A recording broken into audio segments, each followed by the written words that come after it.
అపర్ణ అయితే కావ్య దగ్గరికి వచ్చి, "అమ్మ నువ్వు బాధపడకు.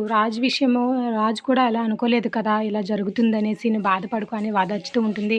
కావ్య అయితే వాళ్ళ అత్తగారి వైపు, బామ్మగారి వైపు అలాగే చూస్తూ ఉంటే, "అవును కావ్య, వాడు కూడా ఎన్నో ఆశలతో నీ దగ్గర తన మనసులో మాట చెప్పడానికి వచ్చాడు. కానీ ఇలా జరుగుతుందని వాడు కూడా అనుకోలేదు కదమ్మా" అనేసి అంటూ ఉంటే, బామ్మగారు నేనేమీ బాధపడటం లేదు. తన మనసులో మాట ఈరోజు కాకపోతే రేపైనా సరే నాకు చెప్తాడన్న నమ్మకం అయితే నాకు ఉంది. మీరేం టెన్షన్ పడకండి. చూస్తూ ఉండండి. ఖచ్చితంగా తను నాకు ఐ లవ్ యూ చెప్పే తీరుతాడు అని చాలా హ్యాపీగా చెప్తూ ఉంటుంది. దాంతో ఇక అప్పన్నదేవి, ఇంద్రాదేవి వాళ్ళైతే చాలా చాలా హ్యాపీగా అనిపిస్తూ ఉంటుంది. మరొక పక్క యామిని వాళ్ళ అమ్మగారైతే, "బేబీ ఏం చేయబోతున్నావు నువ్వు" అనేసరికి, "రేపు బావకి దగ్గర కాబోతున్నానమ్మా. రేపు నాకు బావకి ఫస్ట్ నైట్" అనేసరికి ఇక యామిని అలాగనేసరికి ఒక్కసారిగా యామిని వాళ్ళమ్మ షాక్ అవుతూ ఉంటుంది. "అవును, బావ నాకు దగ్గరైతే ఆ గిల్టీ ఫీలింగ్‌తో ఖచ్చితంగా నా మెడలో తాళి కడతాడు.